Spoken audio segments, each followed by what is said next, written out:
दोस्तों mentally strong positive thought और success की सीढ़ियाँ आपको तभी मिल सकती है जब आपका एटीट्यूड ऐसा बन जाता है कि आपकी टक्कर का इस दुनिया में कोई नहीं। आप किसी को प्रूफ करना छोड़ देते हैं, आप किसी को ये बताना जताना छोड़ देते हैं कि आप भी कुछ हैं, बल्कि आप वो चीज़ें करनी शुरू कर देते हैं जो इस दुनिया की नज़र में आपका चेहरा ऑटोमेटिकली ला देगी। लोग अपने आप आपको सर्च करना शुरू कर देंगे कि अब इस शहर में ऐसा बंदा आ गया है जिससे टक्कर लेना हर किसी के बस की बात नहीं। शेर अपने एटीट्यूड की वजह से ही जंगल पर राज करता है, बाज अपने एटीट्यूड की वजह से ही सबसे ऊपर उड़ना जानता है, क्योंकि दोनों जानते हैं कि अगर हम अपने से एवरेज के साथ रहेंगे तो एवरेज ही बनकर रह जाएंगे। दोस्तों बाज कभी भी आपको कबूतरों के झुंड में उड़ता हुआ नज़र नहीं आएगा, वो अकेला उड़ता है और जब भी वो किसी के सामने जाता है बाकी के पक्षी अपने आप दाएं बाएं होने लगते हैं। तो दोस्तों अपने एटीट्यूड में सबसे पहली ज़रूरी चीज़ शामिल करो, ग्रेटनेस।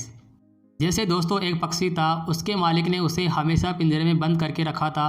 वो बाहर कभी नहीं उड़ता, वो हमेशा उसी पिंजरे में रहता, उसी में पैदा हुआ और उसी में बड़ा हो गया और अब शायद उसी में मर जाएगा। लेकिन दोस्तों एक दिन उसके मालिक से पिंजरा खुला छूट गया। खुला छूटने के बाद कुछ देर तो वह पक्षी उसी पिंजरे में बैठा रहा, क्योंकि उसे मालूम ही नहीं था कि पिंजरे के बाहर भी उड़ा जा सकता है और मैं इससे बाहर निकल सकता हूँ। कुछ देर के बाद वह पिंजरे से बाहर आकर उड़ने की कोशिश करने लगा। पहली बार में तो वह नीचे गिर गया, लेकिन वह दूसरी बार फिर से उड़ने की कोशिश करने लगा। तभी तेज़ हवा चली और उसे अपने साथ उड़ाकर ले गई। पहले तो उसे समझ ही नहीं आया कि ये कौन सी दुनिया है, ये मैं कहाँ पर आ गया हूँ। मेरा मालिक जो मुझे इतना प्यार करता है वो मेरे बारे में क्या सोचेगा।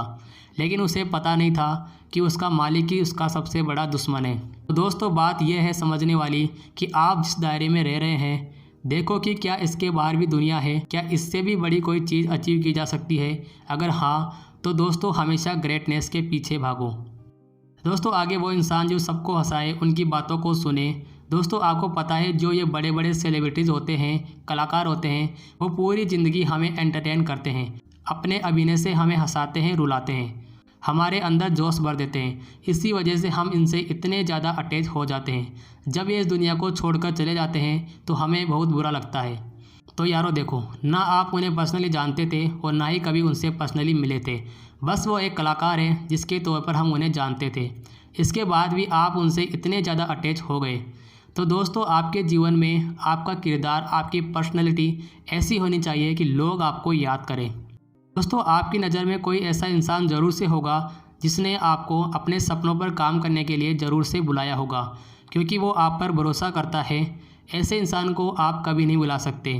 तो दोस्तों आपको पता लग गया होगा कि एक सपोर्टिव इंसान होना कितना ज़रूरी है। देखो दोस्तों सिंपल चीज़ें तो कोई भी कर सकता है, बात तो उसकी है जो मुश्किल चीज़ों में हाथ आजमाए।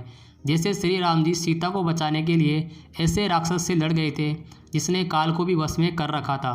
दोनों के बीच युद्ध हुआ और बाद में सत्य की जीत हुई और आज हम श्री राम जी की पूजा करते हैं। तो दोस्तों लाइफ में चैलेंज लेना बहुत ज़रूरी है। याद रखो दोस्तों, दुनिया के इतिहास में उसी का नाम लिखा जाता है जो जीत गया हो या फिर जिसने अपने हौसले से सामने वाले को हिला कर रख दिया हो, उनका नहीं जो हारने के डर से हार मान लेते हैं। थैंक यू दोस्तों।